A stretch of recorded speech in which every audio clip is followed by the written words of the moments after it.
Muy bien. Entonces, aquí estamos. Se recuerdan, nosotros nos quedamos en las células nulas.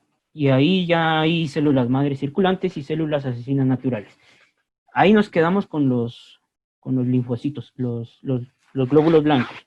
Eso fue lo último que vimos aquí. De ahí ya nos pasamos entonces a lo que son las plaquetas o los trombocitos, que ese es el nombre que se le tiene que dar a las plaquetas. O sea, nosotros comúnmente los conocemos como plaquetas y todos dicen plaquetas, plaquetas, plaquetas, pero son trombocitos. Dice que las plaquetas son fragmentos celulares pequeños en forma de disco y sin núcleo, derivados de megacariocitos de la médula ósea. Entonces, la célula mamá, por así decirlo, de las plaquetas son los megacariocitos. Si se dan cuenta, aquí de una vez dice, las plaquetas no son células como tal, sí son parte de, pero no son. ¿Por qué? Porque son fragmentos celulares. ¿Qué es lo que pasó? El megacariocito lo que hizo fue que, como quien dice, se partió en pedacitos él mismo y de ahí surgieron las plaquetas. No es de que en realidad sean una célula como tal estos. Entonces, de aquí es donde surgen las plaquetas de los megacariocitos que están en la médula ósea. Entonces, estos son los fragmentos de esta célula. Tienen una forma de disco y no tienen núcleo. Entonces, si ustedes pueden darse cuenta en la imagen que tengo puesta aquí en la presentación, igual yo les envié la diapositiva a ustedes si lo pueden revisar. Aquí vemos las plaquetas. Todo lo que está en rosadito o moradito, así grande y medio circular, todo lo grande, son los eritrocitos. Lo que está así pequeñito, en montoncitos que tienen morado como que el centro y a la periferia morado pero más clarito, esas son las plaquetas. Esto es las plaquetas. Nosotros aquí pensamos de que tiene núcleo, pero en realidad no es eso, no tiene núcleo como bien dice la diapositiva. Son el resto de los componentes de la célula que se tiñeron al momento de hacer la tinción, valga la redundancia. Entonces, esas son las plaquetas. Tienen un diámetro de 2 a 4 micrómetros. En las micrografías muestran una región clara periférica.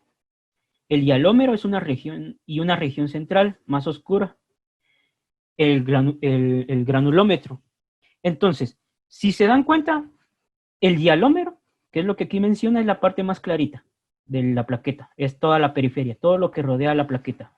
Eso moradito más clarito es el hialómero. El granulómero es la parte que nosotros pensamos que es el núcleo. Esa es la parte central de las plaquetas. Tienen alrededor de 10 a 15 microtúbulos cada una de estas plaquetas, dispuestos en forma paralela entre sí, que le ayudan a las plaquetas a conservar su morfología discal. Entonces, estos microtúbulos lo que hacen es darle soporte a las plaquetas.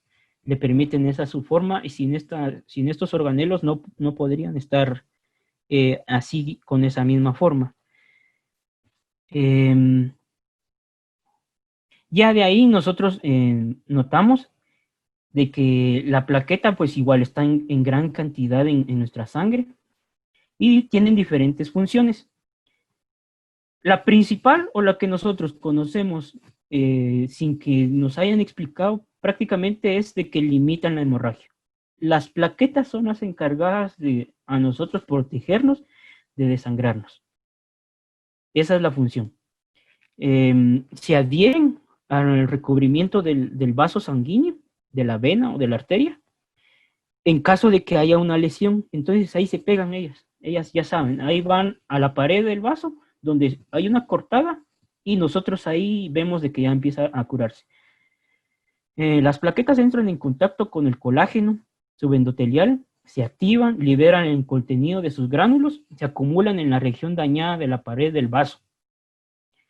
A esto se llama adherencia plaquetaria. El proceso por el cual la plaqueta se pega al vaso sanguíneo se llama adherencia plaquetaria. Ese es el nombre que se le da. Entonces, como bien ven aquí, todos los vasos sanguíneos tienen colágeno en una de sus capas. Las plaquetas ya vienen programadas que si encuentran ellas colágeno ahí, significa de que hay una lesión. Entonces, al encontrar colágeno, luego ya van, se pegan al colágeno. Prácticamente, como hemos visto en todas las células, estas, como quien dice, explotan, liberan todos los gránulos que llevan, y con esos gránulos lo que hacen es de que llaman a más plaquetas.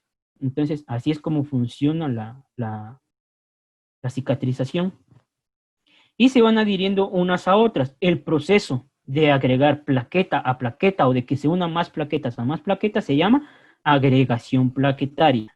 Entonces, aquí hay diferencia, adherencia plaquetaria y agregación plaquetaria. Adherir es prácticamente pegar, pero se están pegando al endotelio, al subendotelio del vaso sanguíneo. La agregación plaquetaria quiere decir de que se une una plaqueta con otra. A eso se refiere. Pega plaqueta con plaqueta. Adherencia plaquetaria es vaso sanguíneo que está roto más plaqueta. Agregación plaquetaria es plaqueta más plaqueta. A eso se refiere. Entonces esa es la función de las plaquetas. Entonces hay un mecanismo de agregación y de adherencia plaquetaria. No es tampoco de que nada más lleguen así las plaquetas y ya, o sea, así como yo se los expliqué de tan sencillo, todo es un proceso.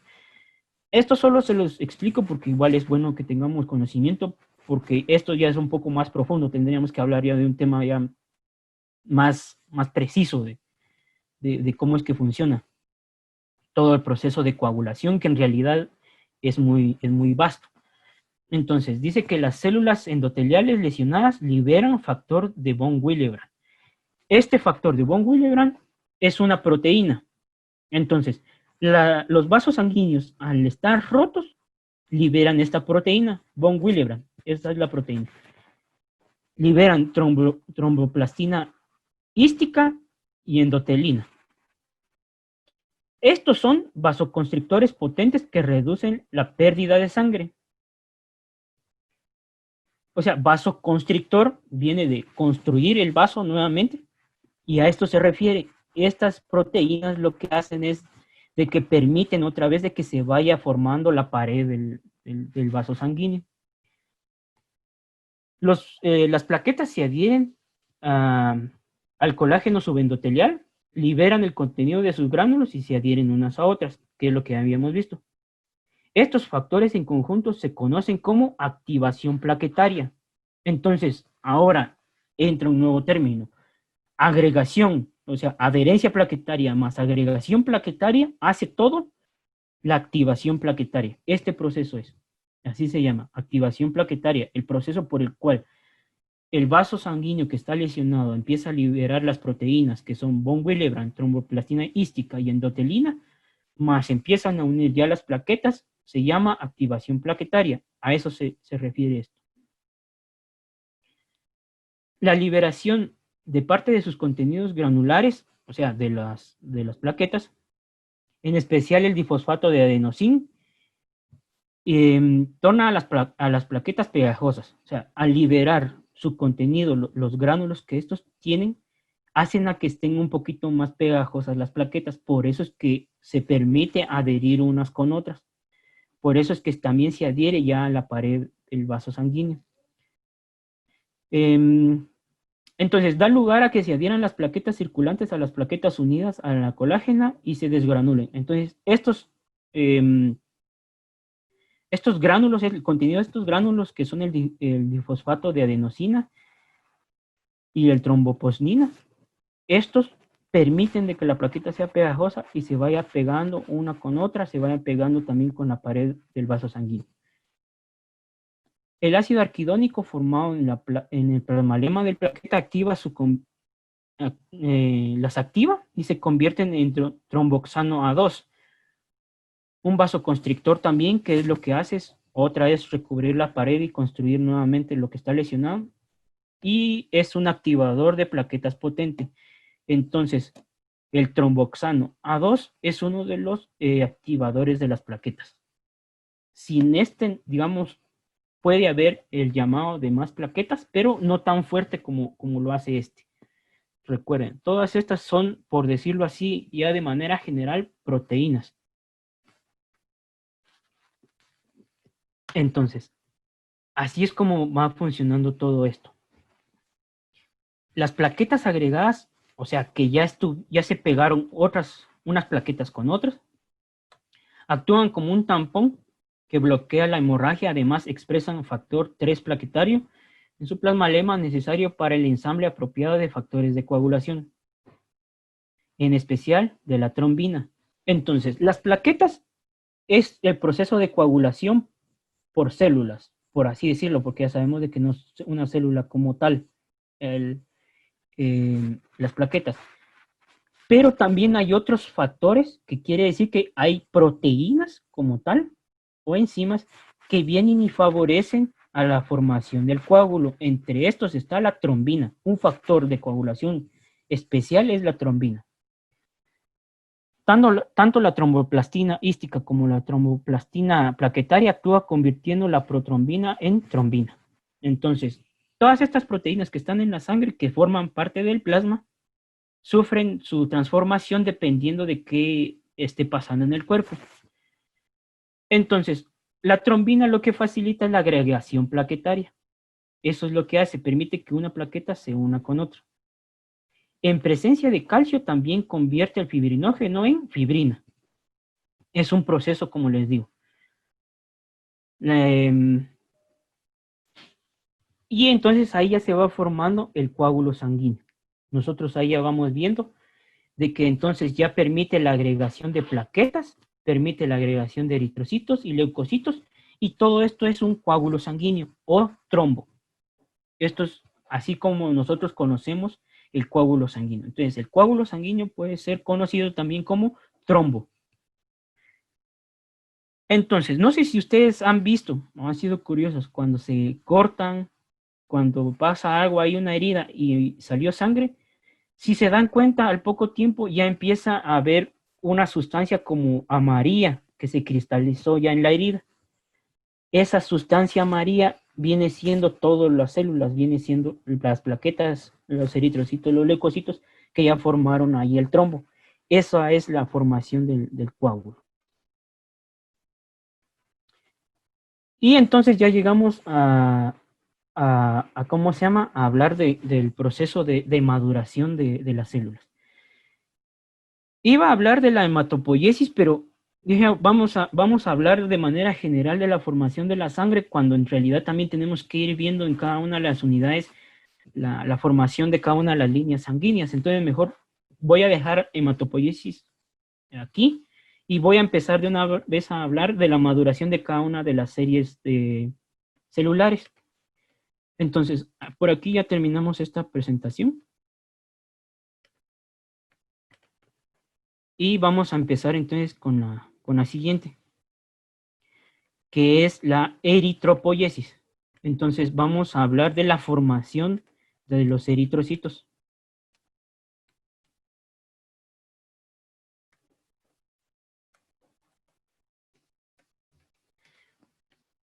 Muy bien, entonces voy a hablar de la eritropoiesis.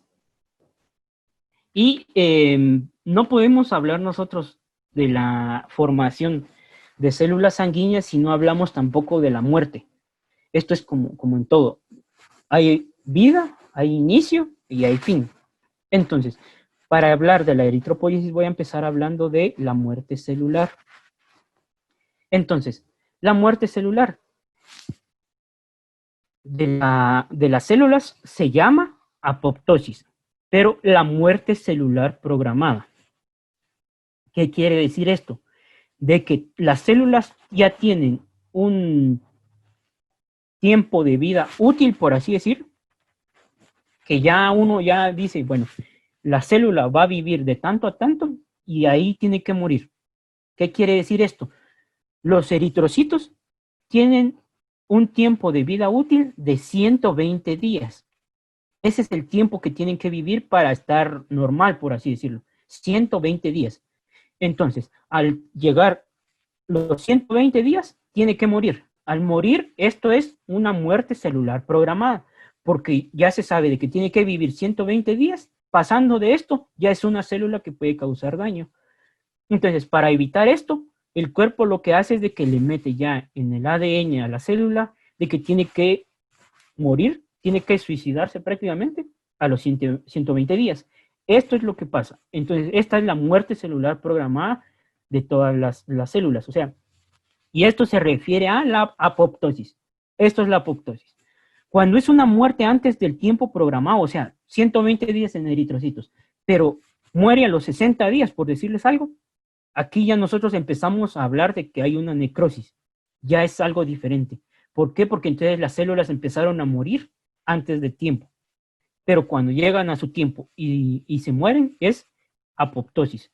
Entonces, hablando de esto, como la producción y maduración eritroide depende de la unión de la eritropoyetina a receptores específicos de afinidad elevada en la membrana de los glóbulos rojos, el proceso de apoptosis o muerte celular programada depende de la unión del receptor FAS y su ligando FASL, también situados en la membrana de precursores eritroides inmaduros.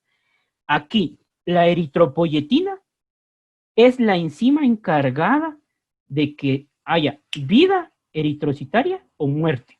Entonces, este va a indicar si viven o que se produzcan más células sanguíneas, en sí, los eritrocitos, o que se vayan muriendo. Los receptores FAS y su ligando FASL se refiere a que en la membrana del eritrocito hay proteínas que van haciendo de que estos se vayan reconociendo. Entonces vamos a ir viendo también esto en un momento. El resultado de estos dos sistemas de control alcanza un equilibrio de producción, uso y destrucción. Esto se conoce como homeostasis de la línea celular eritroide. Entonces, nosotros aquí vemos al receptor y su ligando FASL. Entonces, yo aquí les marqué en la imagen a dos células. Entonces, en la parte de aquí arriba de la imagen, nosotros tenemos a un eritrocito. Y aquí abajo nosotros tenemos a otro eritrocito. Entonces, ¿qué es lo que pasa? El eritrocito de aquí arriba tenía en su membrana las proteínas FASL. Y este de aquí abajo tiene en su membrana las proteínas solo FAS. Entonces, lo que hace el eritrocito de aquí arriba es desprender parte de sus proteínas, las cabecitas, y estas cabecitas van a unir a cada una de las proteínas que tiene esta otra membrana. Y así es como se van transmitiendo señales entre ellos. Es la manera en cómo ellos envían sus mensajes. Así es como ellos se mantienen en contacto, es su WhatsApp. Ahí se comunican ellos. Entonces, el FAS se localiza en la membrana de los progenitores eritroides, mientras que su ligando FASL se adquiere durante las fases tardías de la diferenciación eritroide, en la membrana de los eritroblastos. Entonces, si nosotros nos damos cuenta, y ya desmenuzando qué es lo que dice aquí en chino, es de que la proteína FAS está solo en las membranas de los eritrocitos jóvenes, o sea, de los inmaduros. A eso se refiere aquí. El FAS solo está en células eritrocitarias inmaduras, mientras que el FASL es de los que ya están un poquito más avanzados, ya son más adultos, por así decirlo. Entonces, así es como estos se van comunicando, así es como estos se van dando información. ¿Qué quiere decir? De que entonces el FASL a mi cuerpo le va a decir, entonces estos ya están viejitos, ya va a ser dentro de poco que van a morir. Entonces, estos le emiten información a los más jóvenes de que tienen que alistarse para madurar, porque estos van a venir a ocupar el espacio de los que se van a morir ahorita, de los que ya están viejitos. Entonces, como quien dice, el FASL son las canas de las células, que a nosotros nos indican de que ya están viejitos. ¿Sí? Y así es como las células se reconocen entre ellos. Así es como ellos saben de que ya están a punto de morir, de que ya está llegando su tiempo de vida útil y ya van a punto de expirar. Así es como se va dando este proceso. Cuando no hay eritropoyetina o los niveles son muy bajos, ¿qué es lo que pasa? Los precursores eritroides FASL se unen en forma cruzada con los precursores eritroides inmaduros marcados con FAS. Esto es cuando no hay eritropoyetina. Cuando hay eritropoyetina pasa lo que les expliqué en la diapositiva anterior. Específicamente con el normoblasto basófilo. Aquí ustedes están escuchando normoblastos policromáticos y todo esto. Y ahorita van a entender del porqué de estos nombres, porque hay una clasificación también. Y así es entonces como estos de manera cruzada entonces ya empiezan a formar el proceso de apoptosis. Estas primeras células son vulnerables debido a la ausencia de genes antiapoptóticos.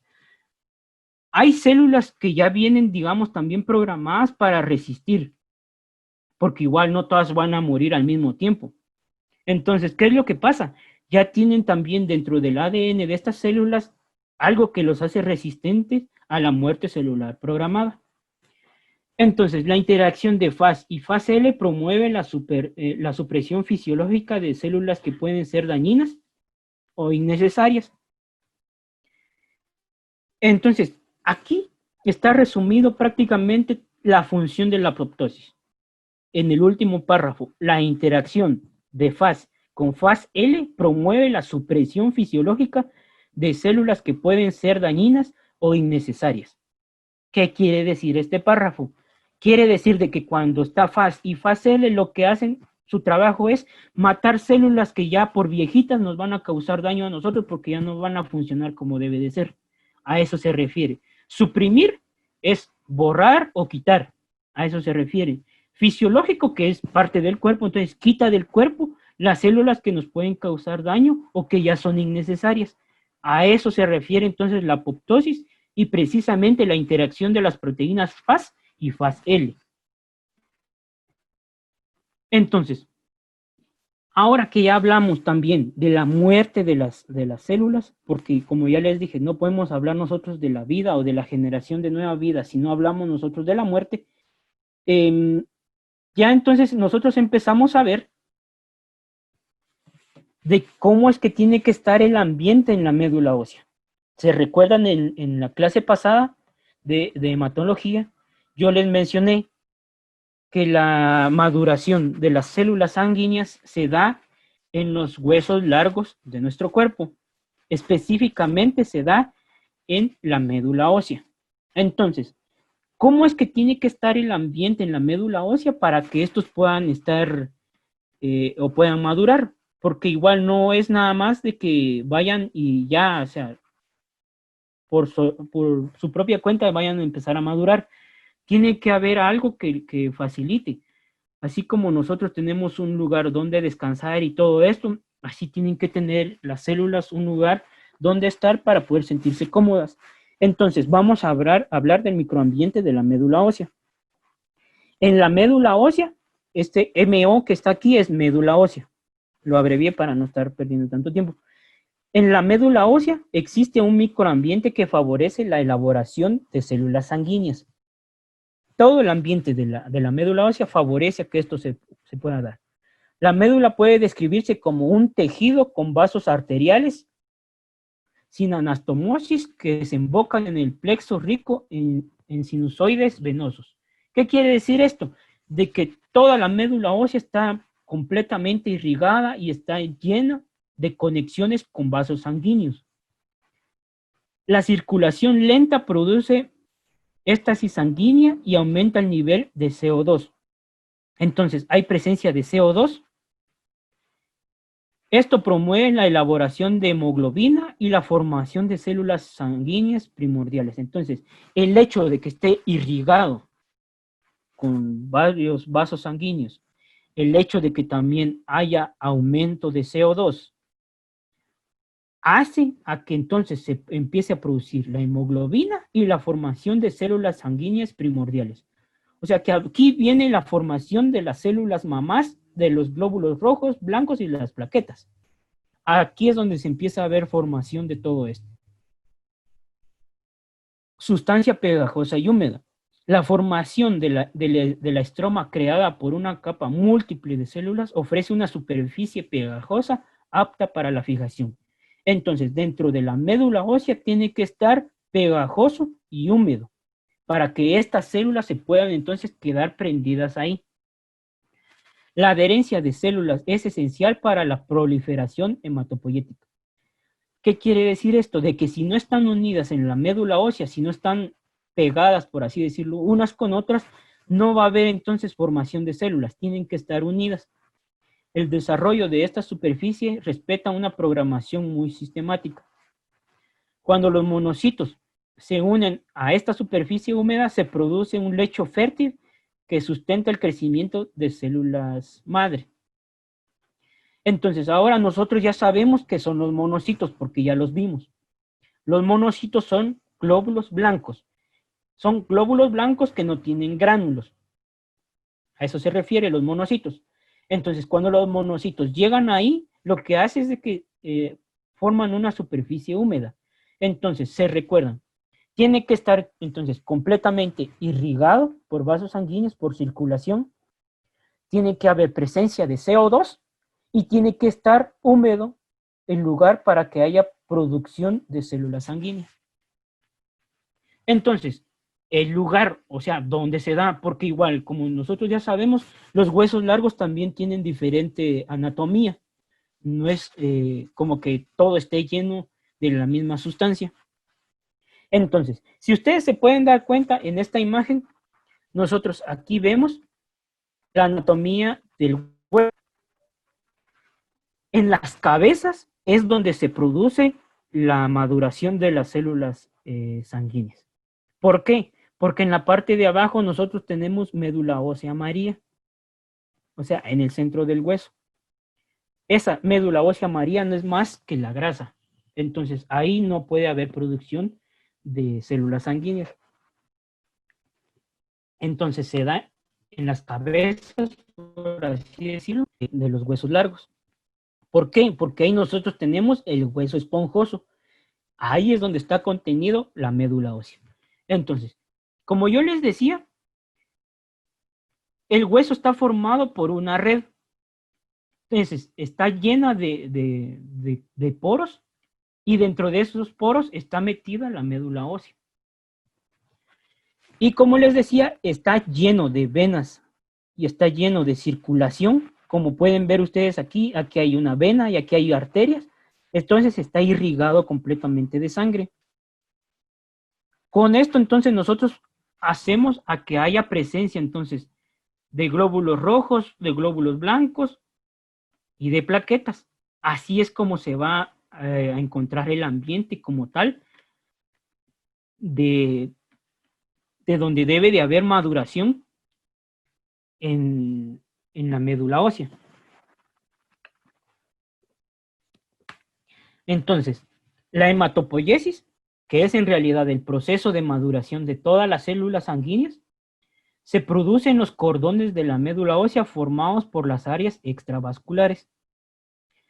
La eritropoiesis, que es solo el proceso de maduración de los eritrocitos, se localiza en los lechos de los senos centrales del hueso. En ellos hay macrófagos, a menudo rodeados por precursores eritroides de varias etapas de desarrollo.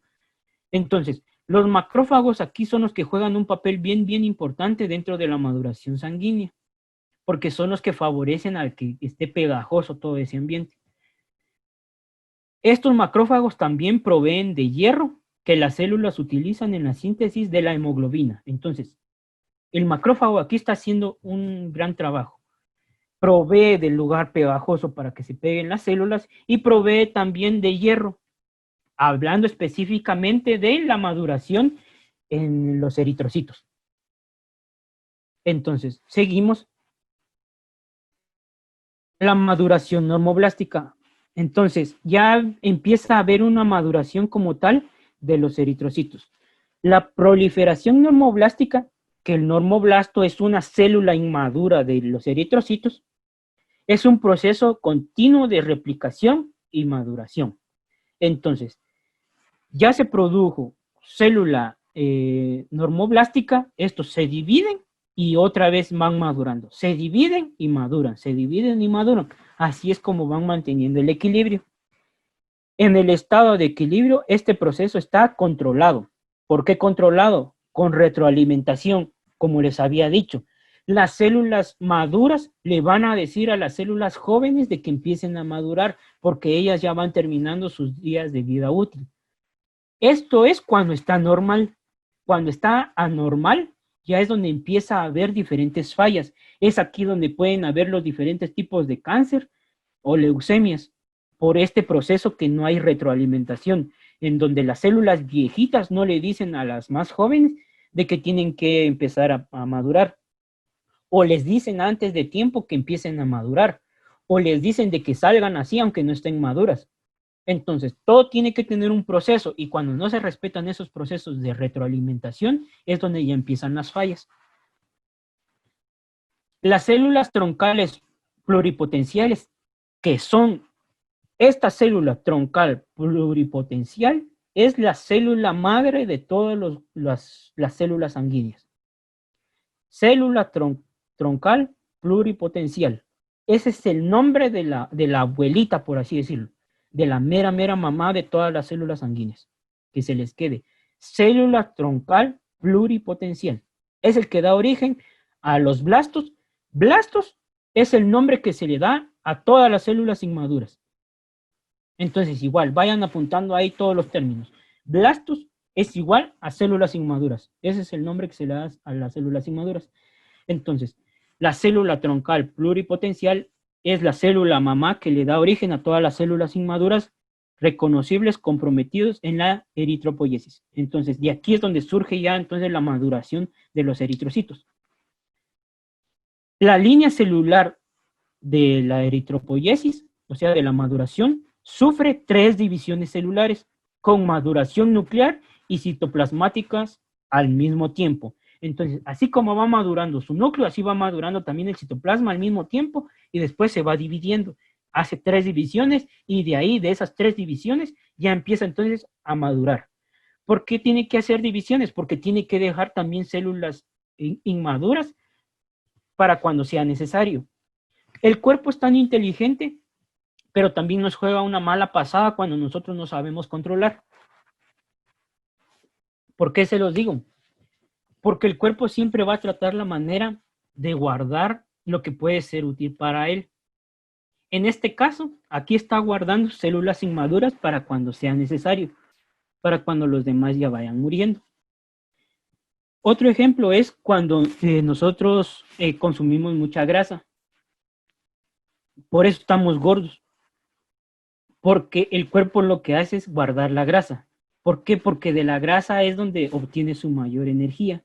Entonces, el cuerpo, ¿qué es lo que hace? Dice y empieza a trabajar. Bueno, me están dando grasa. Quiere decir que entonces mejor yo voy a empezar a guardarlo porque yo lo que necesitaba ya lo usé, pero lo voy a guardar por si en dado caso después me sirve, porque nunca voy a saber cuándo lo voy a necesitar.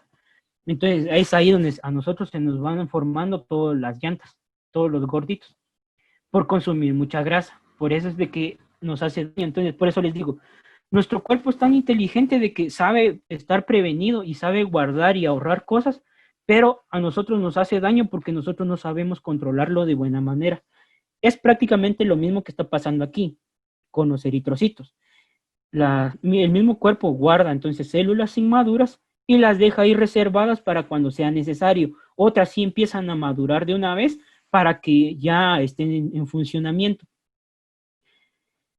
Entonces, con la maduración de las células, el desarrollo de la hemoglobina aumenta de manera progresiva.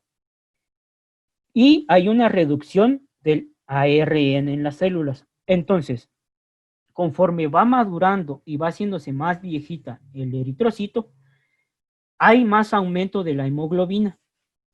Pero empieza a haber reducción del ARN o RNA en la célula. Cada división o estado de maduración produce células más pequeñas, lo que refleja la condensación de la cromatina nuclear. ¿Qué quiere decir esto? De que cuando una célula es inmadura, la célula va a ser grande, pero conforme va haciéndose más madura, o sea, más viejita, se va haciendo más pequeña. A eso se refiere. Entonces, aquí, en la línea celular de los eritrocitos, cuando nosotros miramos una célula grande, es de sospechar de que es una célula inmadura. Y nosotros nunca vamos a tener que ver en la circulación, o sea, en un frote sanguíneo, células inmaduras de los eritrocitos. Si nosotros llegamos a ver células inmaduras de los eritrocitos, no es buena señal, porque entonces el cuerpo está empezando a sacar todas las células inmaduras y ahí nos puede empezar a dar alguna especie de anemias o de cáncer. No es bueno entonces que pase eso. Una célula troncal multipotencial estimulada por la eritropoyetina produce un máximo de 16 eritrocitos maduros.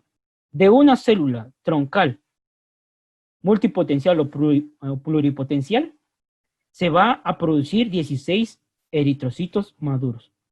Esa es la cantidad de eritrocitos máximo que puede dar. Entonces, como les dije, la eritropoyetina es la enzima que se encarga de avisarle a la célula troncal de que tiene que producir eritrocitos. Sin la eritropoyetina no hay maduración de los eritrocitos. Entonces, por eso les hablaba de que todo este proceso es de retroalimentación. Cuando ya se produjo la cantidad necesaria del cuerpo de eritrocitos, la eritropoyetina entonces ya no está, se deja de producir. Cuando el cuerpo necesita producción de eritrocitos, aparece otra vez la eritropoyetina. La eritropoyetina está en diferentes regiones del cuerpo, pero principalmente está en los ganglios de los riñones, en la parte de los ganglios, en la parte superior de los riñones, en la parte grasa de los riñones, es donde se empieza a producir la eritropoyetina. Esa es la región donde se produce. Entonces, cuando ya no se necesita, pues los riñones dejan de producirlo. Cuando se empieza a requerir, otra vez viene el riñón y empieza a producir otra vez eritropoyetina. Esa es la región del cuerpo donde se empieza a formar la eritropoyetina, esta enzima tan especial. La eritropoyetina es una proteína que viene y da señales al resto del cuerpo. Esa es la función de las enzimas, para que entonces hagan su trabajo. Entonces, nosotros estamos resumida de todo de maduración de los eritrocitos. Y aquí es donde nosotros ya empezamos a ver todo lo bonito del curso. ¿Por qué? Porque entonces nosotros, si nos damos cuenta, aquí hay varias divisiones. Y conforme va pasando el tiempo de maduración, vamos viendo cómo es cada de las células. Entonces, nosotros en la parte izquierda de esta imagen, en la parte superior, nos damos cuenta de que tenemos células madre pluripotenciales o pluripotentes. Estas células son las principales que van a producir todos los eritrocitos. Estas células son las mamás. De aquí surgen todos los eritrocitos. Ya de ahí pasamos a células progenitoras.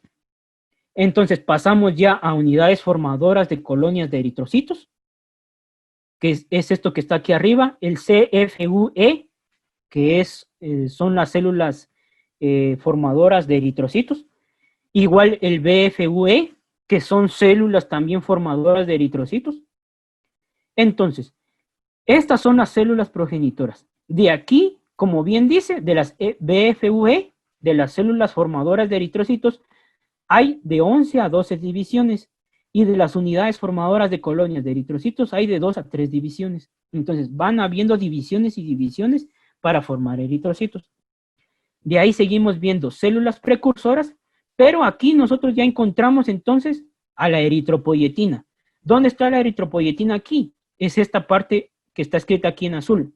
Aquí lo que dice EPO es la abreviación de eritropoyetina. EPO igual a eritropoyetina.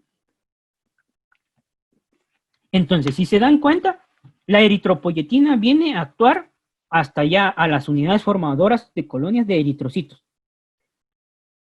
Entonces, aquí ya encontramos nosotros diferentes caminos que puede tomar cada uno de los eritrocitos.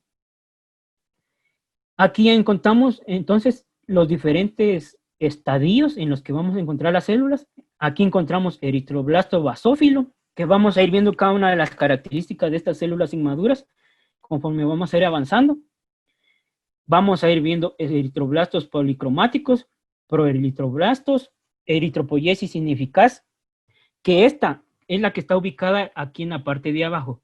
La eritropoiesis ineficaz se refiere a que recibió la célula troncal o la célula madre o la célula progenitora de los eritrocitos, recibió la eritropoyetina, pero al final no produjo un eritrocito como tal.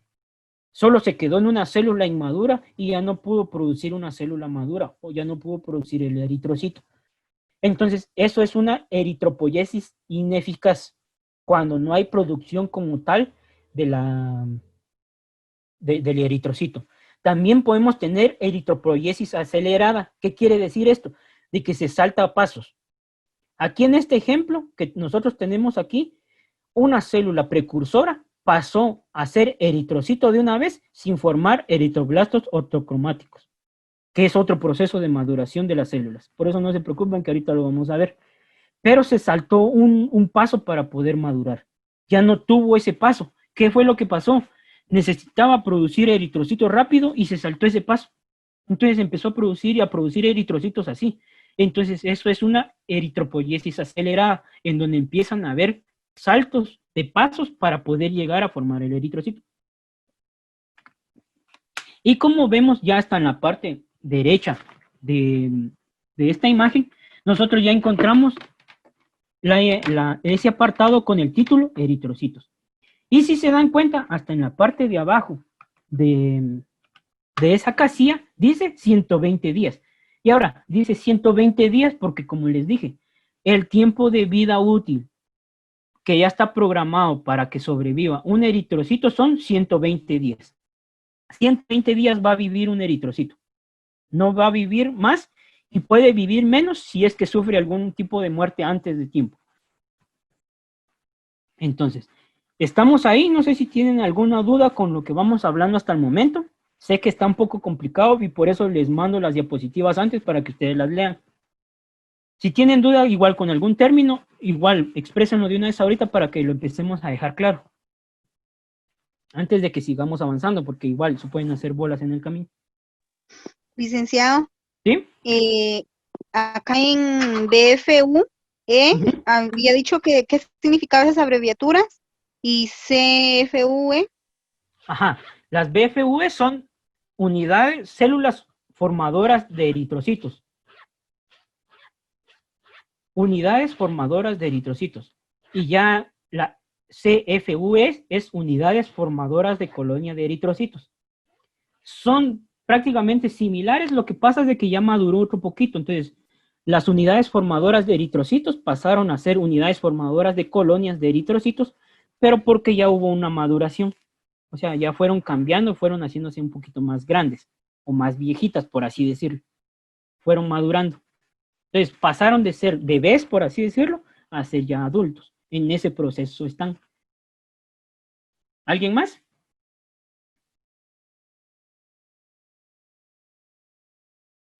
Y es que todos estos términos que nosotros estamos viendo aquí son necesarios que ustedes lo sepan, más que nada por el hecho de que tienen que saber de dónde surge cada una de las células que vamos a ir viendo. ¿Por qué? Porque al momento de llegar a ver un frote sanguíneo, ustedes pueden encontrar células inmaduras y tienen que saber cómo es cada uno de ellos, pero ¿de dónde van a salir todas esas células si ustedes no saben de dónde surgieron? Entonces tienen que saber todo eso. Es necesario que ustedes lo sepan. Bueno, entonces vamos a seguir. Entonces, en casos de anemias severas, la eritropoyetina puede duplicar el potencial mitótico de los normoblastos policromatófilos. ¿Qué quiere decir este pedazo? Cuando hay una anemia, quiere decir de que hay una disminución de los eritrocitos en la sangre periférica, o sea, en el cuerpo. Cuando hay anemia, quiere decir de que empezaron a descender las cantidades de eritrocitos en nuestro cuerpo. Entonces, la eritropoyetina, que es la enzima encargada de producir, esta lo que hace es duplicar el potencial de la división de cada una de las células inmaduras de los eritrocitos. Entonces, llega entonces la eritropoyetina y llega a decirles, miren, tienen que empezar a dividirse y a madurar porque estamos teniendo deficiencia de eritrocitos ahí afuera y tenemos que empezar a ver de dónde sacamos a más. Ahorita necesitamos de que empiecen a salir más y más porque ya nos estamos quedando cortos de personal. Ya necesitamos de que ustedes salgan a trabajar porque ya los otros ya no están. Se murieron, se fueron, se destruyeron. No sé qué pasó, pero necesitamos más. Entonces eso es lo que hace. Esa es la capacidad de la eritropoyetina y aquí está resumido qué es lo que hace. La eritropoyetina puede duplicar el potencial mitótico. Mitótico se refiere a mitosis, a la división de las células. Entonces, eso es lo que hace la eritropoyetina. Viene y acelera entonces la división de las células de los eritrocitos para que empiece entonces a formarse ya células maduras. Y otra vez tenemos entonces aquí a la EPO, que es como yo les dije, la EPO entonces aquí viene a ser las divisiones que aquí arriba menciona. Viene a ser entonces ya las 4 divisiones de células. Entonces tenemos 1, 2, 3 y 4, que es todo el rango que este empezó a abarcar. Desde aquí, de esta célula que está aquí ya empezando a empezar a sufrir la maduración, hasta este otro que ya va a punto de formar los eritrocitos. Entonces aquí forma 4 divisiones la eritropoyetina. 1, 2, 3 y 4. 4 divisiones forma. Entonces eso es lo que hace la eritropoyetina en el cuerpo. Entonces, aquí es donde ustedes ya van a empezar a entender el nombre de cada uno de los, ¿cómo se llama? De las fases de la maduración de los eritrocitos. ¿Por qué es que yo les digo? Porque entonces aquí empezamos nosotros a ver la terminología que nosotros utilizamos para identificar a cada uno de los precursores eritroides. Precursor eritroide se refiere a célula inmadura de los eritrocitos. ¿Ya? Entonces igual, precursor eritroide es célula inmadura de los eritrocitos. Vamos viendo aquí esto, cada una de las palabras van a ser nuevas, pero es necesario que ustedes lo sepan. Entonces, tenemos 3 clasificaciones completas para nombrar a los eritrocitos. Y aquí es donde vamos a empezar a verlos. Entonces, tenemos aquí 4 columnas y están divididas. Entonces, podemos nombrar a los eritrocitos en el sentido normoblástico, que es en la parte izquierda, rubiblástico, que es en la parte central, y eritroblástico, que está en la parte derecha de la imagen que yo les estoy presentando aquí. Ahora bien, todo esto va a depender de la literatura que nosotros estemos utilizando. No podemos empezar a nombrar a las células inmaduras por normoblástico y de ahí nos pasamos ya a rubiblástico. No podemos hacer esa clasificación. Si nosotros empezamos a darle nombre a las células inmaduras de los eritrocitos por el sentido normoblástico, tenemos que terminar de ahí. Si empezamos por normoblástico, tenemos que terminar en normoblástico, ¿ya? Y si empezamos con rubiblástico, igual tenemos que terminar ahí. No podemos cruzarnos entre uno y otro. ¿Por qué les presento esta tabla que está aquí? Porque depende de la literatura que nosotros estemos utilizando. Algunos lo clasifican solo de alguno de estas 3 formas. No todos lo clasifican en las 3, porque igual, ¿para qué estar nombrando de 3 maneras diferentes? La que se utiliza más es la normoblástica, la tablita o la columna que está del lado izquierdo aquí en la imagen. Entonces, préstenle mucha atención a esta. La tablita que está aquí, del lado izquierdo en la imagen. Ahí donde dice normoblástico, en la parte superior. Ya de ahí dice pronormoblasto, normoblasto basófilo, normoblasto policromático, normoblasto ortocromático, reticulocito y eritrocito. Esa es la que nosotros vamos a estar utilizando y la que vamos a estar viendo. Es necesario que nosotros estemos viendo cada uno de estos nombres porque, como les digo, para poder identificar a cada uno. Así como ustedes tienen su nombre aquí en Zoom, yo voy a saber quién me está hablando, porque aquí me puede hablar cualquiera, pero si ustedes no me tienen puesto su nombre, yo no voy a saber ni con quién estoy hablando. Entonces, si yo igual hago con las células sanguíneas, también tengo que ponerles nombre para saber de quién estoy hablando. ¿Ya? Entonces, así es como vamos a estar trabajando en esta ocasión. Vamos a estar utilizando la nomenclatura o la nombración de las células inmaduras de los eritrocitos en el sentido normoblástico. Entonces, ya estamos ahí, vamos a pasar entonces a la siguiente diapositiva. Si tienen dudas, igual háganlas de una vez.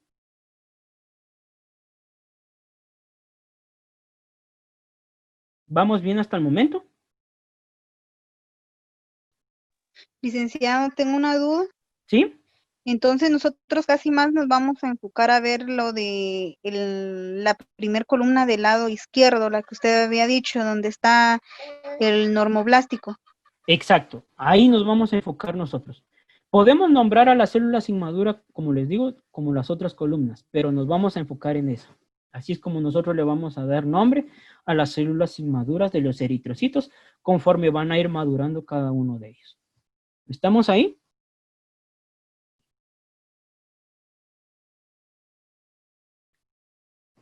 Bueno, entonces pasamos a la siguiente diapositiva.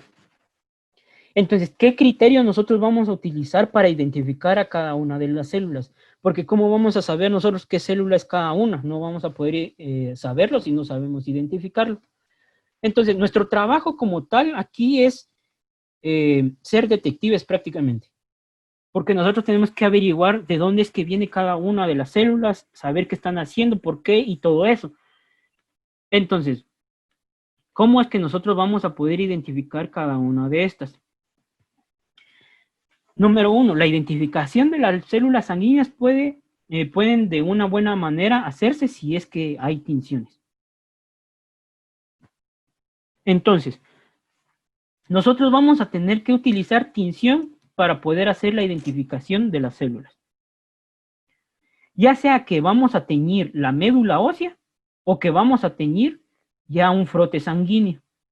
Nosotros en el laboratorio lo que recibimos son muestras. Entonces, la persona o el personal médico, los doctores, ya nos pueden a nosotros dar la muestra de médula ósea, porque en realidad ellos son los que tienen que extraerla si es médula ósea. Ahora, si fuera de sangre periférica o sangre del cuerpo, ya del brazo o así, ya nosotros tenemos que tomarla. Pero todo esto va a depender, ¿verdad? Ya hasta el final de cuentas, cuando nosotros vamos a empezar a hacer la identificación de cada una de las muestras. Y esto se va a dar únicamente nada más hasta cuando ya nosotros tenemos las tinciones. Entonces, una buena tinción a nosotros nos va a ayudar para identificar las células que nosotros vamos a ir viendo en la muestra. En hematología es habitual utilizar una tinción de Romanowsky modificada, como las de Wright o Wright y Himsa. ¿Qué es lo que pasa? ¿Por qué dice Romanowsky modificada? La técnica de tinción de Romanowsky modificada es de que Romanowsky había hecho tinciones, pero solo con un colorante. Mientras que aquí ya nos está mezclando, ya la Wright ya nos está mezclando ya diferentes sustancias o reactivos para poder hacer las tinciones. Entonces, ¿qué es lo que va a pasar o qué es lo que está pasando? Se modificó simplemente porque se le metieron más sustancias al método de Romanowsky para poder hacer la tinción. Dentro de esos métodos de Romanowsky modificado está la tinción Wright o Wright-Himsa. Nosotros, la que más utilizamos en el laboratorio es la tinción Wright, que es la tinción que nosotros hicimos en el laboratorio cuando vimos los frotes. Esa tinción fue la que nosotros utilizamos, no sé si se recuerdan, pero igual eso ustedes ya lo hicieron. Cuando le dábamos tiempo y le agregábamos agua después para lavarlo, lo dejábamos reposar y todo eso, ¿se recuerdan? Esa tinción morada que nosotros utilizamos, esa es la tinción Wright. Eso es el método que nosotros ya conocemos y esa es la que se utiliza aquí. Cuando se determina el estadio de maduración de una célula sanguínea, tanto el núcleo como el citoplasma deben de evaluarse con cuidado. Entonces, aquí, para evaluar células inmaduras de los eritrocitos, tenemos que ver el núcleo y tenemos que ver también el citoplasma, porque a nosotros nos van a decir mucho, nos va a dar mucha información cada uno de estos componentes de la célula. Seguimos entonces.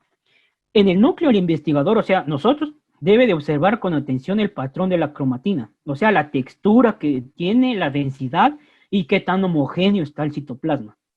Se recuerdan, los citoplasmas pueden ir variando dependiendo de la sustancia que tiene. Entonces, vamos a verlo nosotros como que más rugoso, la densidad, o sea, si está muy compacto, si está muy largo.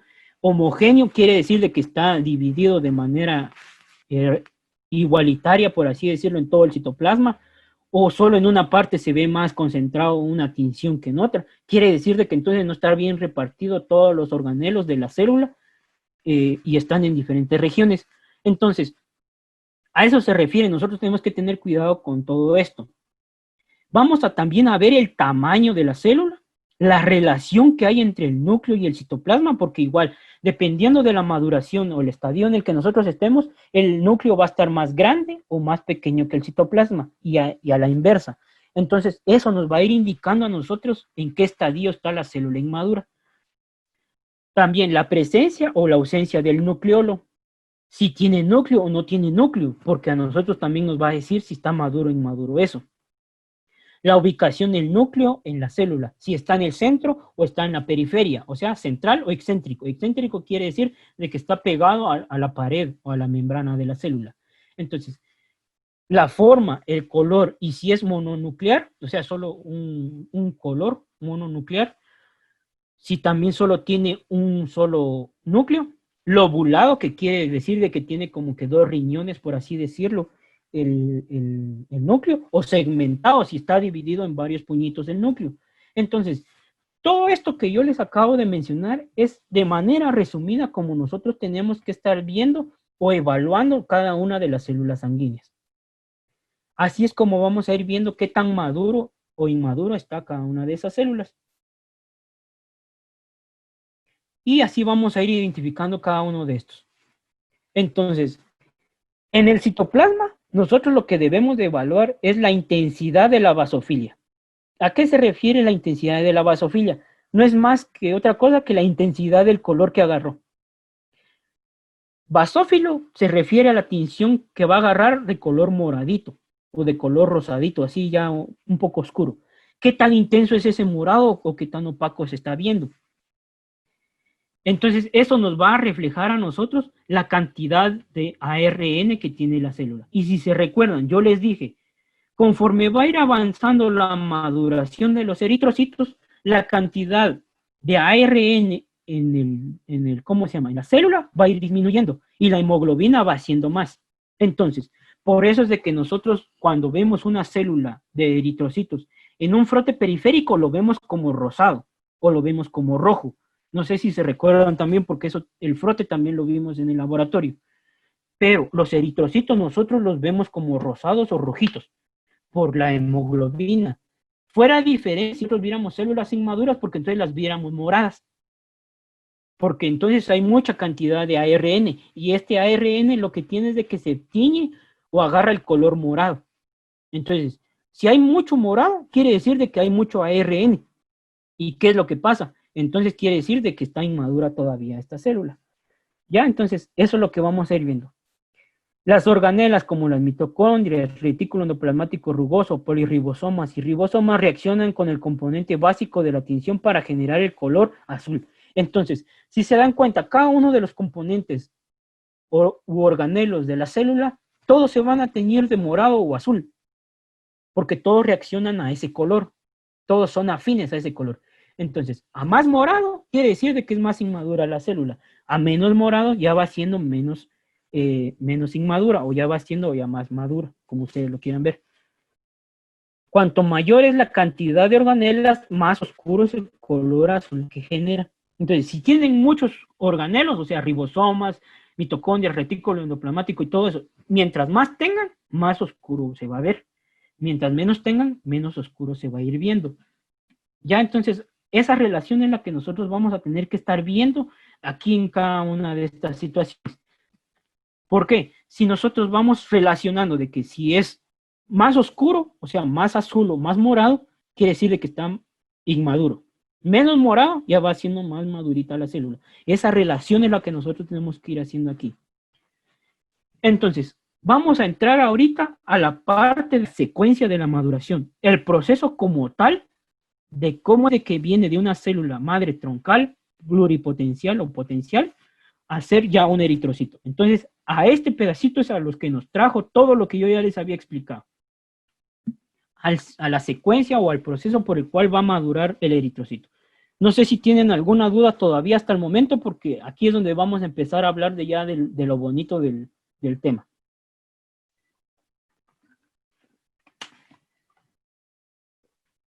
¿Estamos bien? ¿No hay dudas?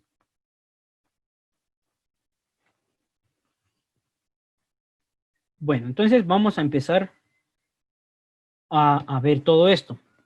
Entonces, si se recuerdan, nosotros tenemos aquí ya el pronormoblasto. Y como les dije, nosotros vamos a trabajar con qué nomenclatura vamos nosotros a estar viendo esto. Normoblástica. Exacto, vamos a trabajar con la nomenclatura normoblástica. ¿Y qué nombre aparece de primero en la tablita de los normoblásticos? Normoblasto. Pronormoblasto. Aparece primero el pronormoblasto. Entonces, para que vean de que también no les estoy diciendo mentiras, vamos a trabajar entonces con el pronormoblasto. Y en el pronormoblasto, ¿qué es lo que empezamos nosotros a ver? Como ya les había dicho, nosotros tenemos que tener en cuenta de que tenemos que evaluar el citoplasma y el núcleo. Por eso es de que aquí en esta diapositiva se las presento así. Vamos a ver entonces qué características tiene el núcleo. El núcleo aquí es redondo a ovalado. Puede tener esas dos formas. Con uno o dos nucleolos. O sea, como quien dice, si ustedes se recuerdan de la biología básica que ustedes recibieron, tuvieron que haber visto cómo es una célula. En la célula ustedes se recuerdan de que tiene núcleo y puede tener nucleolo. El nucleolo, como quien dice, es el núcleo del núcleo, la parte más central del núcleo. Entonces, para que tengamos un refresque ahí de la biología básica en la célula. Entonces, se recuerdan, el núcleo es redondo o ovalado con uno o dos nucleolos. Puede tener otros dos nucleolos ahí adentro. La cromática contiene grumos finos. ¿Qué quiere decir esto? La cromática es el citoplasma, por así decirlo, del núcleo, o sea, la parte más acuosa del núcleo. La parte acuosa del núcleo es grumoso con algún tipo de especie de fino ahí en su interior. Vamos a ver también imágenes para que tengamos idea. El citoplasma, cuando se tiñe de color azul, cuando se tiñe es de color azul intenso. ¿Por qué se tiñe de color azul intenso? Es lo que yo les explicaba hace un rato. El pronormoblasto, es la célula más inmadura que hay todavía de la maduración de los eritrocitos. Es la primera célula a la que nosotros le damos nombre como tal, porque ya de ahí, si ustedes se recuerdan, son las CFUE, son las unidades formadoras de colonias de eritrocitos. ¿Por qué? Porque son células muy inmaduras que todavía no han empezado a agarrar un camino. Mientras que aquí sí, el pronormoblasto ya agarró el camino para ser eritrocito. Aquí ya no hay regreso. Aquí sí ya o tiene que ser eritrocito o en el camino ya no hay maduración, entonces se muere. Ese es el camino que agarró, entonces ahí ya no hay de otra. El complejo de Golgi puede ser visible cerca del núcleo. Esto ya es prácticamente ya un poquito ya más, ¿cómo explicárselo? Ya es un poquito más tecnificado. Cuando nosotros agarramos un microscopio ya un poquito más avanzado, ya nosotros podemos empezar a ver el complejo de Golgi. ¿Pero qué quiere decir esto? Nosotros vamos entonces a ver con mayor intensidad el citoplasma que está pegado al núcleo. ¿Por qué? Porque aquí dice, el complejo de Golgi puede ser visible cerca del núcleo. Y como yo ya les dije, todos estos organelos o componentes se van a teñir de azul intenso al momento de estar presentes. Entonces vamos a ver más intenso todo lo azul cerca del núcleo. El color ayuda a diferenciar al pronormoblasto del mieloblasto. El mieloblasto todavía es una fase anterior al pronormoblasto, pero el color los ayuda a diferenciarlo. ¿Por qué? Cuando hay abundancia de precursores de eritrocitos, la médula ósea, el color es muy intenso. Aquí es donde nosotros ya empezamos a hacer la diferencia. Entonces, es posible que se detecten la captación de hierro y síntesis de hemoglobina en el pronormoblasto. Es posible, pero igual no es tan frecuente que nosotros vayamos a diferenciarlo de esta manera. ¿Por qué van a empezar a captar hierro? Porque de eso está formado la hemoglobina. Si ustedes se recuerdan, cuando yo les expliqué cómo estaba formada la hemoglobina, en el centro tiene hierro. Entonces, por eso es de que aquí ya empieza a recibir hierro la célula para empezar después a ser ya madura. El contenido elevado de ARN enmascara cualquier cambio de color en la hemoglobina. Entonces, aquí ya empieza a recibir hemoglobina, pero es más la cantidad de ARN que este tiene, que entonces se va a poner ya de color morado o azul intenso. Aquí puede que haya hemoglobina, pero no se va a ver con la tinción, porque aquí, como bien dice, lo va a enmascarar o lo va a tapar. A eso se refiere enmascarar. Los blastos, o sea, las células inmaduras, presentan penachos pequeños de citoplasma irregular característico en toda la periferia de la membrana. ¿A qué se refiere esto? ¿Cómo es un penacho? ¿Alguien sabe qué es un penacho? Es como una especie como que de corona, pero llena como que de plumitas. Entonces, las plumas, si ustedes han visto a los pájaros o han visto algo así, las plumas vienen y se hacen para atrás. Entonces, están llenos el citoplasma de irregularidades en la periferia. No es como tal tan circular. A eso se refiere. Tiene como que un penacho, o sea, como con un copete, por así decirlo, cada una de las membranas o la periferia de las células.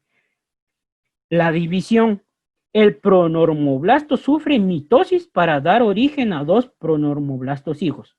O sea, el pronormoblasto, dependiendo si quiere seguir el camino de maduración o quiere seguir dividiéndose, que en realidad lo que hacen es dividirse porque dejan siempre reservas para cuando ya lo necesitan. Entonces, el pronormoblasto se divide y da origen a dos pronormoblastos hijos. De un pronormoblasto salen dos hijos. Ahí vamos. Estos maduran y se convierten en normoblastos basófilos. Que el normoblasto basófilo es el siguiente paso que hay en la nomenclatura normoblástica que estamos viendo. Entonces, aquí como bien dice, del pronormoblasto hijo pasa a normoblastos basófilos. Entonces, en el camino ya tenemos dos pronormoblastos hijos que al madurar ya van a dar camino a normoblastos basófilos. Entonces, aquí está la característica ya del proeritroblasto. Y como ustedes pueden darse cuenta, aquí está diferenciado ya el mieloblasto que yo les había dicho, que era una fase todavía anterior del pronormoblasto, del proeritroblasto, perdón. Y aquí es donde yo les decía, tienen una especie como que de penacho, tienen una especie de como que de copete los proeritroblastos. Y lo podemos ver en estas imágenes. Entonces, igual, aquí tienen nombre cada una de las células. Y si ustedes se dan cuenta, no está regular el citoplasma de la célula. Si ustedes se dan cuenta, tiene siempre ciertos bultos o como que túmulos en la membrana o en la periferia. Así es como nosotros vamos a ir viendo cada una de estas células. Nosotros aquí vemos el núcleo que está de morado, pero no morado tan intenso como el citoplasma. Si ustedes se dan cuenta, el citoplasma que está rodeando al núcleo es morado intenso.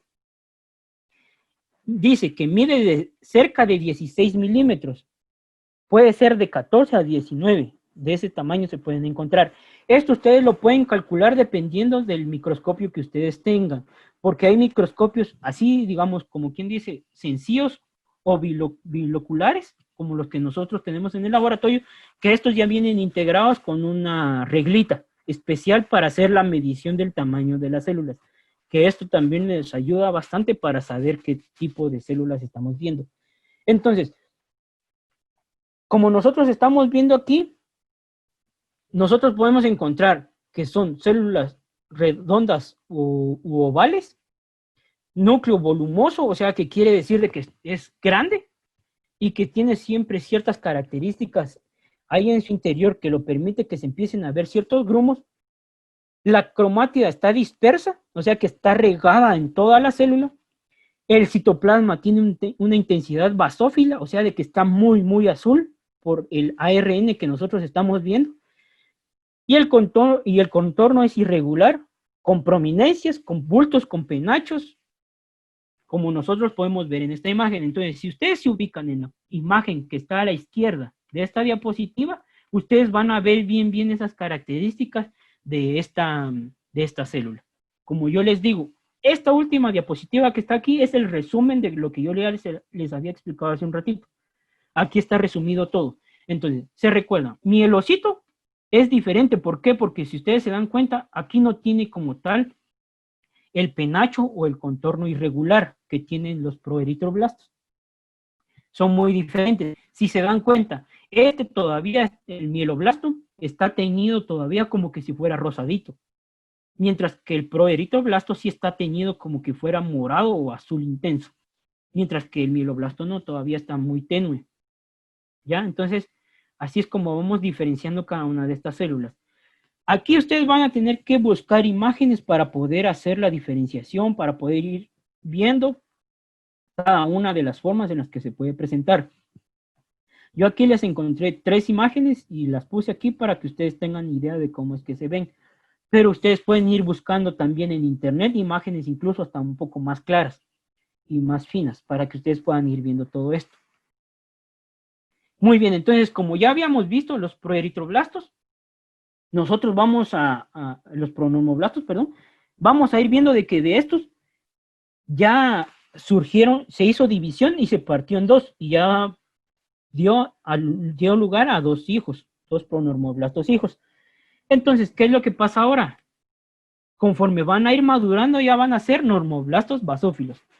Aquí ya hay más características todavía en estas células. ¿Por qué? Porque entonces ahora vamos a ver el núcleo. La cromatina, o sea, la parte de líquida, por así decirlo, del núcleo comienza a condensarse. ¿A qué se refiere condensación? Alguien que me diga, ¿qué es condensarse?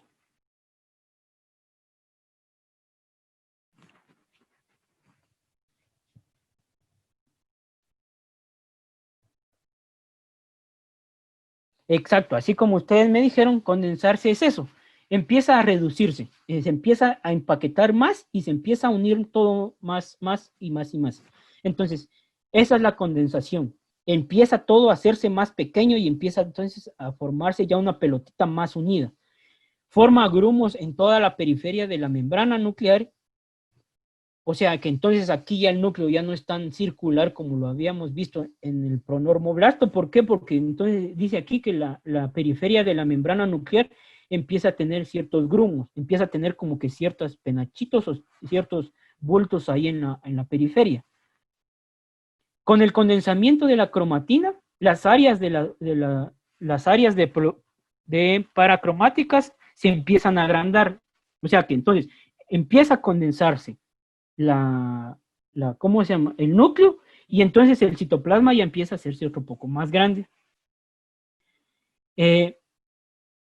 Y si cada vez se están entonces haciendo más pronunciadas cada una de estas regiones. La reacción de la tinción tiene color púrpura rojo oscuro.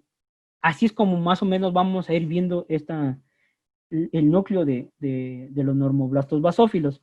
Lo vamos a ir viendo de púrpuras a rojos, algo oscuros.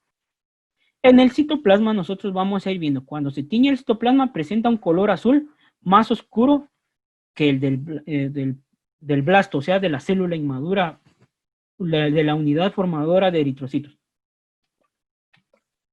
Va a ser un poquito más oscura. Y ahí vamos a ver también imágenes. Aumenta la síntesis de hemoglobina, o sea que aquí ya empieza a haber más hemoglobina todavía, aunque las cantidades elevadas de ARN enmascaran por completo la pigmentación de la hemoglobina. Entonces aquí, igual, por eso no vamos a ver tan rosadito o tan rojo el núcleo o el citoplasma de estas células del normoblasto basófilo. Entonces, de la división, el normoblasto basófilo sufre un proceso de mitosis y da lugar a dos células hijas que al madurar se convierten en dos normoblastos policromatófilos, que es el siguiente paso que nosotros vamos a ir viendo. Entonces, aquí ya les presenté la imagen para hacer la comparación de cada una de las células. Entonces, aquí está en la parte de abajo el proeritroblasto o el pronormoblasto de las células. Aquí está escrito proeritroblasto porque está escrito en la nomenclatura de eritroblástica, pero si ustedes, como ya les había dicho, nosotros estamos viendo pronormoblastos. Entonces, esta imagen fue la única que yo pude encontrar, no había una como tal que dijera ahí pronormoblasto, pero nos ubicamos aquí. Entonces, los de aquí abajo son pronormoblastos. Esta es la fase anterior entonces a los normoblastos basófilos. Los normoblastos basófilos nosotros aquí ya los ubicamos en la parte izquierda de la presentación, aquí en la parte izquierda de la pantalla. Si ustedes se dan cuenta, ya empieza a cambiar la intensidad entonces del núcleo. El núcleo aquí ya está un poco más morado que el núcleo del pronormoblasto que teníamos nosotros aquí abajo. Entonces pueden ustedes ver esas dos diferencias. Ya es diferente el color que ha adquirido cada uno de estos. Se dan cuenta también, como habíamos dicho, el núcleo del normoblasto basófilo también puede tener ciertos grumitos en la orilla o ciertos bultos en la orilla. También vemos de que tiene en algunas ocasiones tiene ciertos grumos. El citoplasma ya empieza también a ser un poquito ya más grande en relación al núcleo. ¿Por qué? Porque el núcleo ya se hizo más pequeño porque se condensó, se empaquetó un poco más.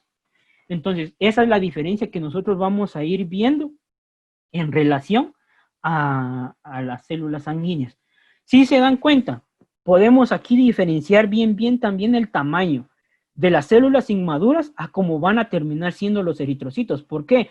Porque en todas las imágenes hay eritrocitos alrededor. Son los que están teñidos como que de rosadito o rojito, algo suave, que tienen también en el centro la transparencia blanquita. Esos son los eritrocitos. Entonces, comparen el tamaño del eritrocito con sus células inmaduras. Hay un tamaño muy considerable de diferencia. Y si se dan cuenta, como les había dicho, conforme va a ir madurando la célula, se va haciendo más pequeña, porque va a ir perdiendo siempre ciertas características. El eritrocito, como ya habíamos hablado en la clase anterior, el eritrocito como tal no tiene, ¿cómo se llama? No tiene núcleo. Entonces, por eso es de que aquí son más grandes todas sus células inmaduras, porque aquí sí tiene núcleo.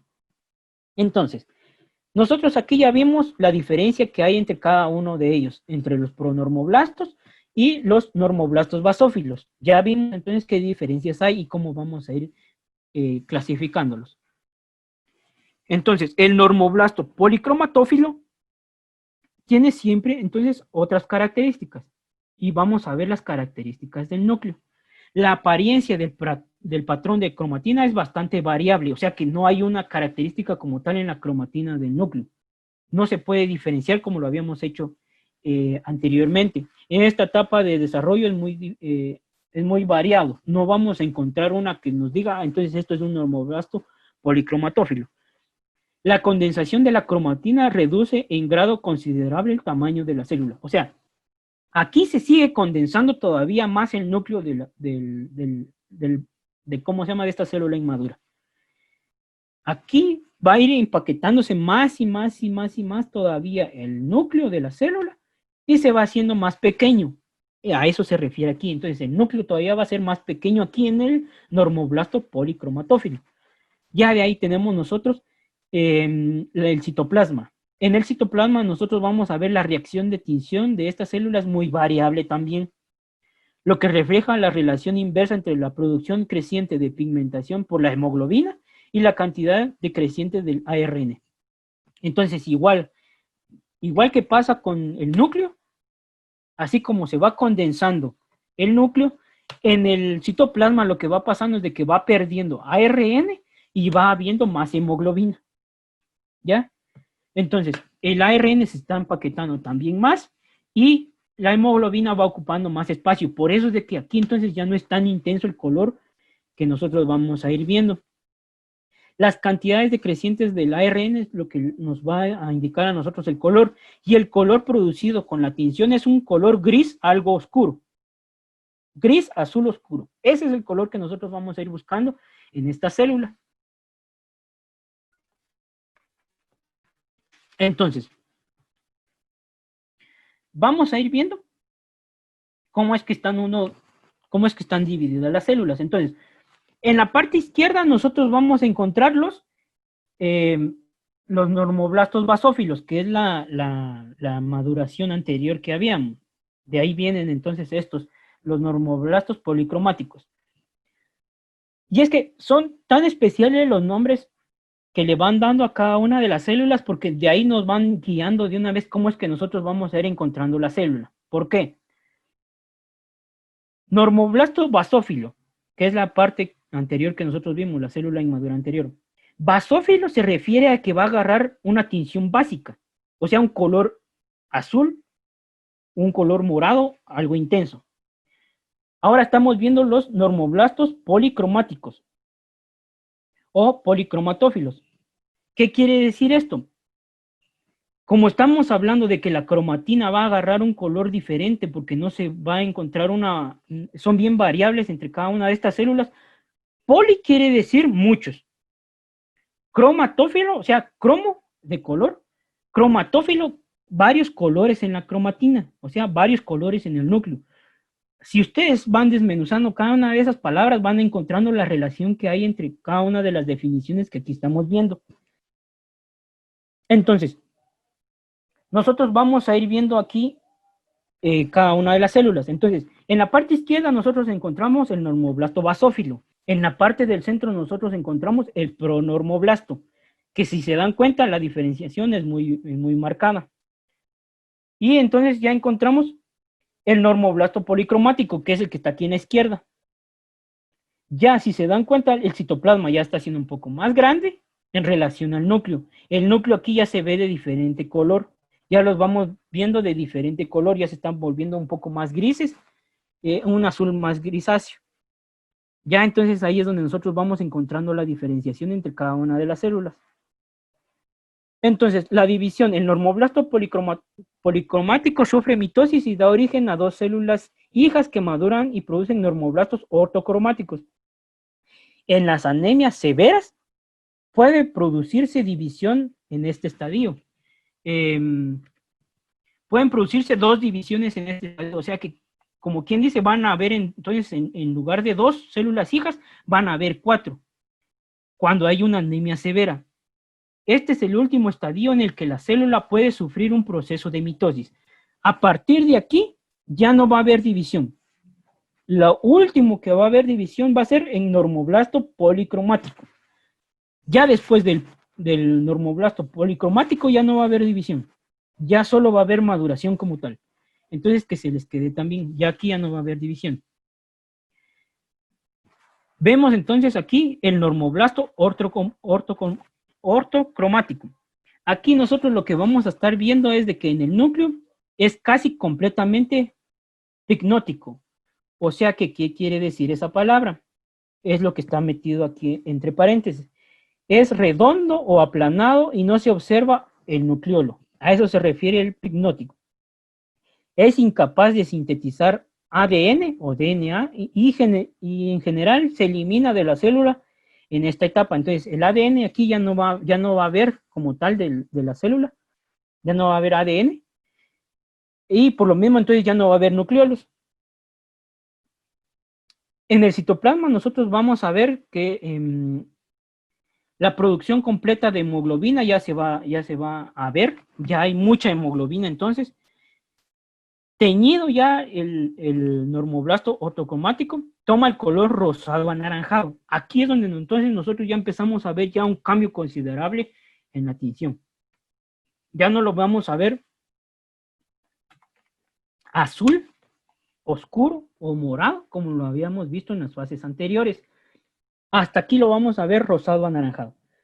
Las organelas residuales, o sea, todos los organelos que quedaron ahí, que ya no fueron expulsados, como la mitocondria, el retículo endoplasmático rugoso y los polirribosomas reaccionan con el componente básico de la tinción y le otorgan a la célula un matiz azulado leve. Ya no es tan intenso el azul, ya viene reduciéndose porque ya no hay tantos organelas a los cuales se puede unir el color azul o morado. Entonces, si nosotros nos damos cuenta, ya aquí entonces empieza a ver la diferenciación de las células. Y podemos entonces ver la diferencia en la imagen de aquí de la izquierda, la que está en la parte de abajo, la izquierda inferior. Ahí también está escrito eritroblasto policromático. Entonces, si ustedes se dan cuenta cuál es la diferencia ya entre el eritroblasto policromático y el ortocromático, es de la cantidad de que se va a teñir de morado cada uno de los organelos. Si se dan cuenta, en el policromático, la célula en el citoplasma está azul o moradito. Tampoco está tan intenso. El núcleo todavía se ve que está con ciertos grumos, mientras que en el ortocromático nosotros ya vemos de que el citoplasma ya es un poco más rosadito anaranjado, como bien dice la terminología. Y el núcleo nosotros ya vamos viendo de que ya está más condensado y ya no hay grumos, ya está más plano. A eso se refería cuando yo les explicaba de que el núcleo se va a ver plano. Entonces nosotros ya vamos viendo de que ya está más lisito el núcleo, ya no tiene ciertos grumos. Igual nosotros lo vamos diferenciando en las demás imágenes.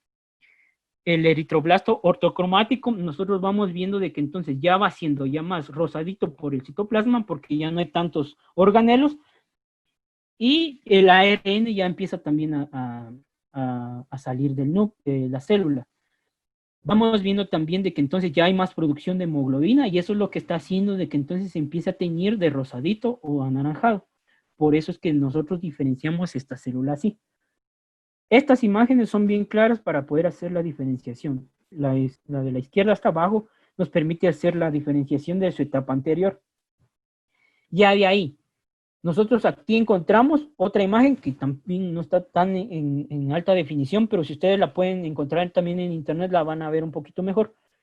Vemos entonces aquí el eritroblasto basófilo, es muy grande, el citoplasma es bien morado, el núcleo todavía está morado.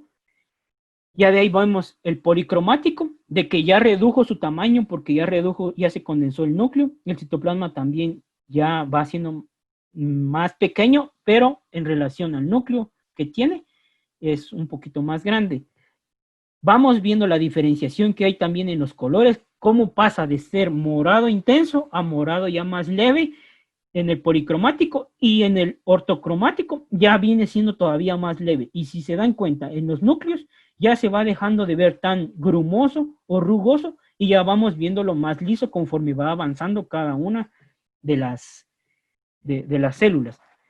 Se dan cuenta también, nosotros en la parte superior vemos un linfocito, pero ¿qué diferencia hay entonces entre un linfocito y las células inmaduras de los eritrocitos? Simple, nosotros vamos a ver la cantidad de citoplasma que tiene la periferia. El linfocito tiene muy poquito citoplasma, mientras que aquí nosotros vamos a ver el núcleo. Y en relación a su núcleo vamos a ver de que es muy grande el citoplasma. Entonces, si ustedes se dan cuenta y son bien observadores, así es como podemos también diferenciar.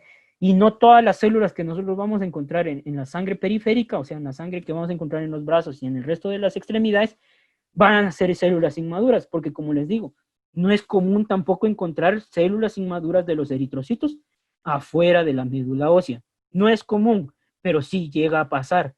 Llega a pasar cuando hay anemias, como les había dicho, cuando hay necesidad severa de células que puedan llegar a ayudar, va a empezar a producirse con ganas.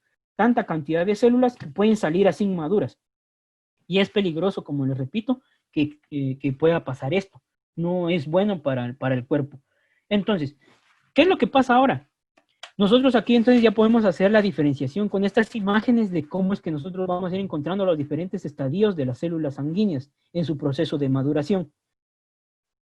Ya de ahí llegamos a la última fase de célula inmadura, porque ya de aquí lo único que hace es caminar a ser eritrocito, como lo hemos visto nosotros en la tabla.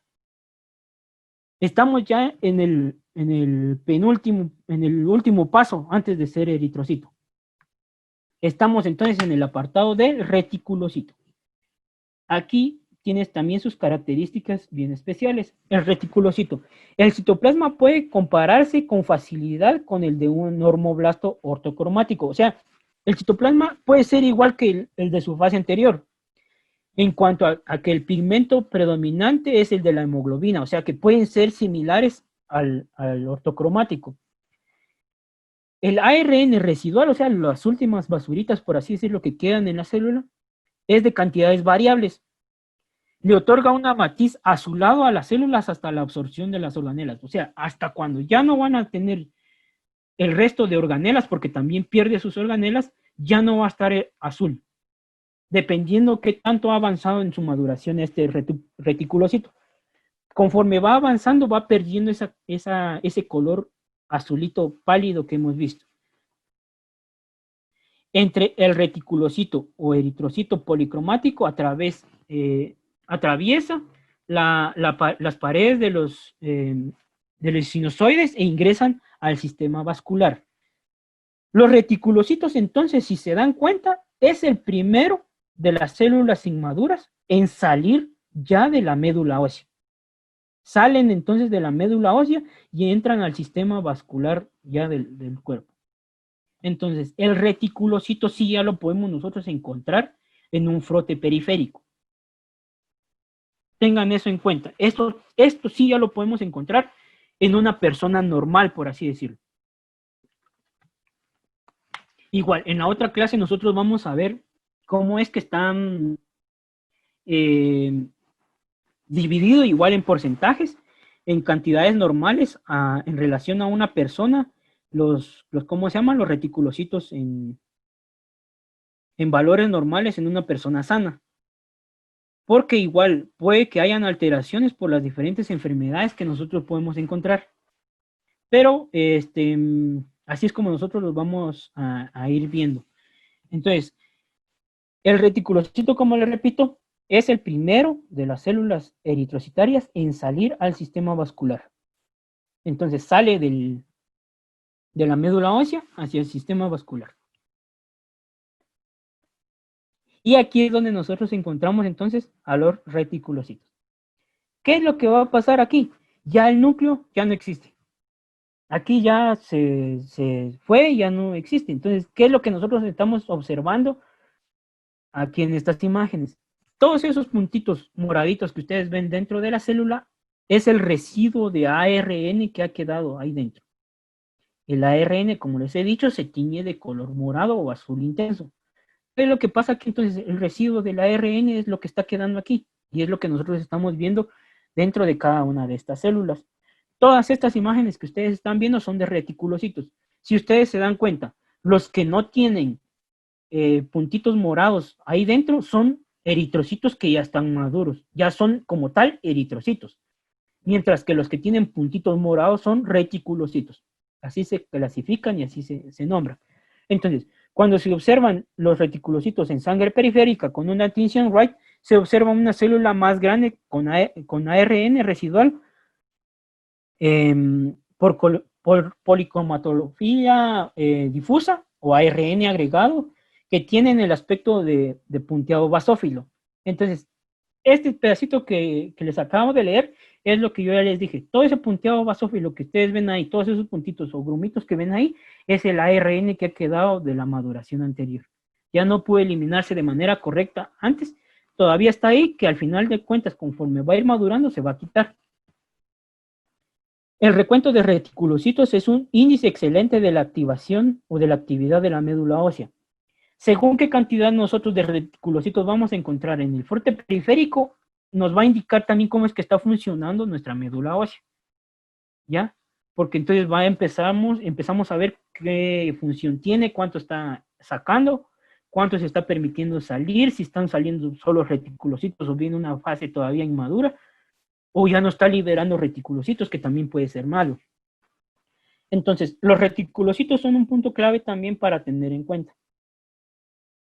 Y entonces ya llegamos al eritrocito, que como ya hemos hablado, nosotros ya sabemos cómo es un eritrocito.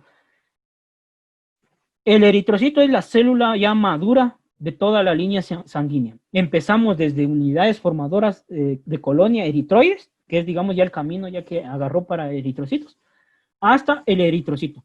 Ya vimos todas las células inmaduras que hay en el camino y llegamos hasta aquí. Es un disco bicóncavo que mide de 7 a 8 micras de diámetro. Esto todos nosotros ya lo sabemos. La función es de que permite el intercambio de gases, o sea, dióxido de carbono por oxígeno. Esto también ya lo sabemos. O sea, aporta oxígeno a todo el organismo. También tienen la capacidad de deformarse en el sentido de que necesitan atravesar una vena, una arteria o sus ramificaciones ya más finitas. Entonces estos tienen la capacidad de formarse para poder atravesarlos. Y ahora tiene sentido porque es de que la célula del eritrocito, o sea, ya el eritrocito como tal ya maduro, no tenga organelas, no tenga ni núcleo ni organelas. ¿Por qué? Simple, porque tiene que atravesar zonas donde es muy estrecho todo. Y no podría hacerlo si sus células todavía tienen núcleos, si todavía tienen las diferentes organelas. Entonces, como les digo, el cuerpo que quedó diseñado de una manera tan especial, quedó bien diseñado para trabajar de manera adecuada. Entonces, por eso es de que ahora tiene sentido de que ya no tenga organelas ni tenga núcleo, para poder trabajar de manera ya más específica. Entonces, Como les había dicho, se estima que en los 120 días de vida útil del eritrocito recorrió más de 480 kilómetros en el cuerpo. O sea, esa es la distancia que recorre prácticamente un eritrocito. Siempre está sujeto a cambios de pH, concentración de la glucosa, la presión osmótica, la superficie, los gases, etcétera. Todo lo que está rodeando al eritrocito puede venir a afectarlo. Por eso es tan importante también cuidarse con lo de la glucosa, porque siempre viene a alterarlo. Siempre puede venir y hacerle daño. Por eso es que tenemos que tener cuidado también con el consumo de las gaseosas. Y no solo las gaseosas, incluso los jugos que nosotros consumimos. Y no solo me refiero a los jugos que venden en bote o en cajita, sino a los jugos que también nosotros preparamos en casa. ¿Por qué? Porque de por sí las frutas ya tienen la fructosa, que es el azúcar que contienen las frutas. Y nosotros encima todavía sí le agregamos azúcar, o sea, le estamos poniendo más azúcar del que ya trae la fruta, entonces le estamos sobrecargando de glucosa a nuestra bebida, entonces a ellos también le estamos haciendo daño. Por eso es que tenemos que tener cuidado también con nuestro cuerpo siempre. En el interior, el eritrocito contiene un 90% de hemoglobina. El HB aquí es hemoglobina. Ya acostúmbrense también a verlo así. Incluso aquí todavía está mal escrito. Aquí lo escribí mal. Porque no es HB con B mayúscula, sino es con B minúscula. La H sí es mayúscula. Entonces HB es H mayúscula, B minúscula. Hemoglobina es eso. Y un 10% de agua. Entonces, si se dan cuenta, el contenido de la célula ya como tal ya solo es hemoglobina. Ya no tiene mayor cosa, solo es hemoglobina y agua en 10%, que es una cantidad todavía muy baja. Y aquí entonces nosotros ya vemos a los eritrocitos. Hay diferentes imágenes aquí y si se dan cuenta hay diferentes formas dependiendo de la morfología que vamos a ir viendo también en la siguiente clase. Porque ya aquí ya casi estamos dando por terminado. Logramos avanzar hasta donde es toda la serie de maduración. Y si se dan cuenta, nosotros aquí entonces ya vemos a los eritrocitos. Se ve así como que blanco en el centro, porque obviamente ya no tiene organelas y ya no tiene núcleo. Entonces está como que translúcido. Ya la luz ya lo traspasa. Y todo lo que nosotros vemos alrededor con la tinción rosadita o anaranjada o roja, es la hemoglobina como tal ya del eritrocito. Y hasta aquí llegamos entonces con la clase de la eritropoiesis como tal, porque aquí ya llegamos ya al proceso de maduración desde la célula inmadura, unidad formadora de colonia de eritrocitos, hasta el eritrocito ya como tal. No sé si tienen alguna duda, si les quedó alguna duda también pueden de una vez expresarla para que de una vez saquemos eso de la mente. O si tuvieran igual algún comentario que hacer, igual es bienvenido. Como les dije, a mí me interesa que participen bastante porque si en dado caso ustedes también llegan a necesitar ayuda con algo, yo voy a ver la participación de todos en la clase. Entonces, igual, ya depende de ustedes si yo me porto buena onda o no con ustedes. Licenciado, ¿Sí? vieran que a mí sinceramente sí me cuesta un poquito con lo de la diferenciación de acerca de lo que estábamos viendo de lo de normoblástico. Ajá. ¿Hacia dónde? La diferenciación. Ajá. De lo que es el pronormoblasto y el normoblasto, sí, donde se divide. Si se recuerdan, todos tienen dos divisiones y llegan nada más hasta hasta el normoblasto policromático. Hasta ahí ya no hay división. Normoblasto policromático es el último que tiene división como tal. Hay otras dos divisiones porque se divide por mitosis. Ya de ahí, en el normoblasto ortocromático ya no hay división. Aquí ya no hay división. Entonces, ya no existe como tal divisiones. Si se dan cuenta, en esta diapositiva que tengo aquí en pantalla dice, este es el último estadio en el que la célula puede sufrir un proceso de mitosis. O sea, ya aquí ya a partir de este momento se divide y ya no hay más división celular. el normoblasto ortocromático ya lo único que va a hacer es de que va a agarrar camino nada más para hacer eritrocito. Ya no hay divisiones como tal. Lo único que hace es quitarse organelas, quitarse el núcleo y ya solo agarrar más hemoglobina, madurar y generar más hemoglobina. Ya no hay división aquí en el normoblasto ortocromático.